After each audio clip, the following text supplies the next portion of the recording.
투자의 신 워런 버핏이 애플보다 더 갖고 싶어 했던 회사가 있다는 거 혹시 아시나요? 오늘은요, 화려한 혁신가들 뒤에 숨어서 아주 조용히 하지만 단단하게 제국을 만든 진짜 거인들의 비밀을 한번 파헤쳐 보려고 합니다. 거인들에게서 배운다 이 책의 아주 날카로운 통찰을 통해서요, 도대체 뭐가 한 기업을 전설로 만들고 또 다른 기업은 왜 비극적인 결말을 맞게 되는지 그 본질을 제대로 들여다보겠습니다. 우리 시장은 늘 스티브 잡스 같은 미래를 디자인하는 그런 화려한 설계자를 원하잖아요. 근데 만약에요, 진짜 엄청난 불을 만드는 사람이 사실은 아무도 보지 않는 곳에서 묵묵히 파이프를 점검하고 기름칠하는 배관공 같은 그런 CEO라면 어떨 것 같으세요? 오늘 우리는 바로 이 도발적인 질문의 답을 찾아가 볼 겁니다. 자, 오늘 이야기의 순서는 이렇습니다. 첫째, 왜 우리는 슈퍼스타 CEO라는 환상에 쉽게 빠지는지 그 심리를 한번 들여다볼 거고요. 둘째, 수십 년 동안 시장을 압도해온 복리 엔진의 설계도를 제가 낱낱이 분석해 드릴 겁니다.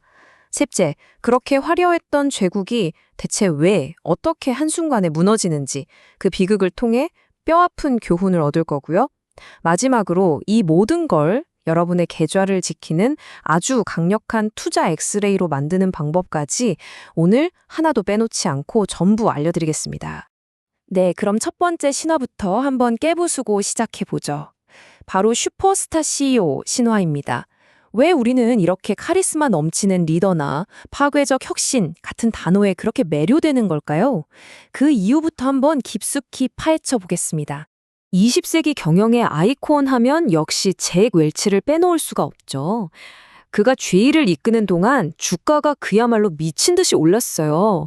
3,100%라는 정말 경이적인 숫자 아닙니까? 월스트리트는 그를 세계의 경영자라고 칭송했고 그의 말 한마디 한마디가 곧 법이었죠. 바로 이런 영웅서사에 우리 시장이 열광하는 겁니다.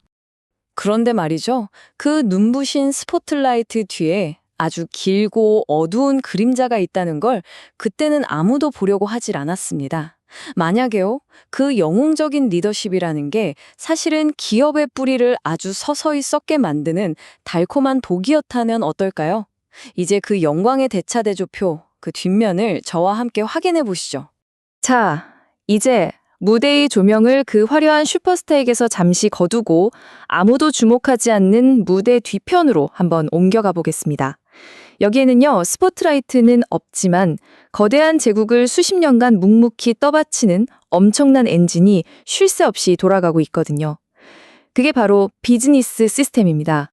이게 뭐냐면요, 쉽게 말해서 맥도날드를 생각하시면 딱 맞습니다. 우리가 전 세계 어느 매장을 가도 똑같은 맛의 빅맥을 먹을 수 있잖아요. 그게 뭐 천재 셰프 한 명 덕분일까요? 절대 아니죠. 재료 관리부터 조리 시간, 고객 응대까지 모든 게 완벽하게 짜인 시스템으로 돌아가기 때문입니다. 성공을 어떤 천재 번뜩이는 감에 의존하는 게 아니라 누구나 따라할 수 있는 과학으로 만들어버린 것. 이게 바로 비즈니스 시스템의 진짜 힘입니다. 바로 이 시스템 경영의 살아있는 교과서이자 워런 버핏조차 경외심을 표했던 기업이 있습니다. 바로 다나허라는 회사인데요. 이 회사가 지난 수십 년간 기록한 연평균 20%의 수익률. 여러분, 이게 얼마나 대단한 숫자냐면요, 투자의 신이라고 불리는 워런 버핏의 버크셔 해서웨이랑 거의 맞먹는 수준이에요. 이건 그냥 어쩌다 터진 대박이 아니라 지독할 정도로 잘 짜인 시스템이 만들어낸 너무나도 필연적인 결과였습니다. 다나허의 심장이라고 불리는 이 DBS는요, 그냥 벽에 걸어놓는 추상적인 구호가 아닙니다. 지금 보시는 것처럼 문제의 근본 원인을 철저하게 데이터로 파고드는 문제 해결 프로세스, 그리고 눈에 보이지 않는 낭비 요소를 지도 그리듯 찾아내는 가치 흐름 매핑, 또 가장 효율적인 업무 방식을 문서로 만들어서 공유하는 표준 작업, 그리고 매일 0.1%라도 더 나아지려는 카이젠 정신까지 바로 이 구체적인 도구들이 모여서 평범한 직원들을 문제 해결 전문가로 만들고 조직 전체의 IQ를 끌어올리는 겁니다. 자, 여기서 진짜 중요한 그림이 완성됩니다. 공장에서 쥐어짠 그 1%의 효율 개선이 어떻게 눈덩이처럼 불어나는가? 이 작은 개선들이 모이고 모여서 막대한 잉여 현금 흐름, 그러니까 회사가 마음대로 쓸 수 있는 진짜 현금이 되는 겁니다. 그러면 다나허는 이 돈을 가지고 다시 더 좋은 회사를 인수하거나 더 효율적인 기계를 사는데 쏟아붓는 거죠. 그럼 어떻게 될까요? 효율은 더 올라가고 현금은 더 많이 쌓입니다. 한번 돌기 시작하면 멈추기는커녕 점점 더 가속도가 붙는 이 거대한 바퀴. 이게 바로 아마존의 제프 베조스도 그토록 탐냈던 플라이휠 효과의 본질입니다. 이렇게 바위처럼 단단한 시스템 제국이 있는 반면에 모래 위에 지어진 화려한 성도 있습니다. 이제 시스템이라는 튼튼한 뼈대를 잃어버린 거인들이 어떻게 자기 자신의 무게를 이기지 못하고 속절없이 무너져 내렸는지 그 잔혹한 실패의 기록을 한번 들여다보겠습니다. 이 표 한 장이 지난 20년의 역사를 정말 적나라하게 압축해서 보여줍니다. GE가 언론 헤드라인을 장식할 만한 빅딜이나 당장 눈앞의 주당순이익, EPS에 목숨을 걸 때 다나원은 아무도 주목하지 않는 공장의 효율 개선과 진짜 현금, 즉 잉여 현금 흐름 FCF에 집착했습니다. GE의 문화가 CEO의 카리스마에 기대는 오만함이었다면 다나와의 문화는 데이터 앞에서는 누구든 겸손해지는 프로세스 중심이었죠. 결국 그 작은 차이가 한쪽은 역사 속으로 사라지는 분계로, 다른 한쪽은 1000배의 수익이라는 신화로 귀결된 겁니다. 지위 몰락의 진짜 원인은 다른 데 있는 게 아니었어요. 바로 소통의 단절이었습니다. 본사에 있는 CEO는 월스트리트의 애널리스트들만 쳐다보고 있는데 정작 GE의 심장인 엔진 공장 현장에서는 부품 불량률이 높아지고 있다는 그 비명이 전혀 들리지 않았던 겁니다. 현장의 문제가 최고 경영진에게 전달되지 않는 이 피드백 루프의 고장, 이게 바로 거대한 제국을 내부에서부터 좀 먹게 만든 진짜 암세포였던 거죠. 최근의 보잉 737 맥스 사태는 더 끔찍한 비극이죠. 라이벌인 에어버스와의 경쟁에서 이겨야 한다는 그 조급함 때문에 새로운 비행지를 개발하는 대신 기존 모델을 무리하게 뜯어 고쳤습니다. 이 과정에서 엔지니어들이 그토록 외쳤던 안전 경고는 비용 절감이라는 목표 아래 그냥 철저하게 묵살됐고요. 기업의 본질인 안전과 엔지니어링이라는 시스템을 버리고 단기적인 시장 점유율에 집착했을 때 그 대가는 수백 명의 목숨이라는 정말 참혹한 재앙으로 돌아왔습니다. 그렇다면 우리가 이 비싼 교훈들을 우리 지갑을 지키는데 어떻게 써먹을 수 있을까요? 지금부터 저와 함께 화려한 보고서 뒤에 숨겨진 기업의 진짜 뼈대를 속속들이 들여다볼 수 있는 투자자의 엑스레이를 한번 만들어 보겠습니다. 진정으로 위대한 기업은요, 두 개의 심장을 가지고 있습니다.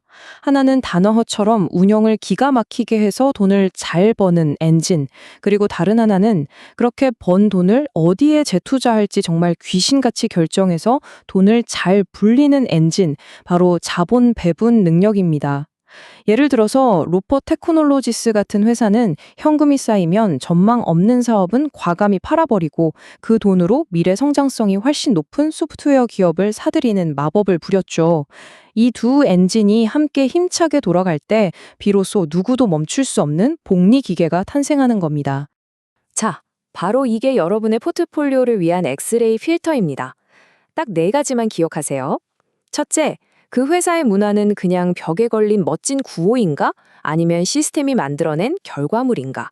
둘째, CEO가 자랑하는 건 회계장부상의 이익, EPS인가? 아니면 진짜 금고에 차곡차곡 쌓이는 현금, FCF인가? 셋째, 거창한 빅 아이디어만 외치나? 아니면 지루해 보이는 점진적 개선에 집중하나?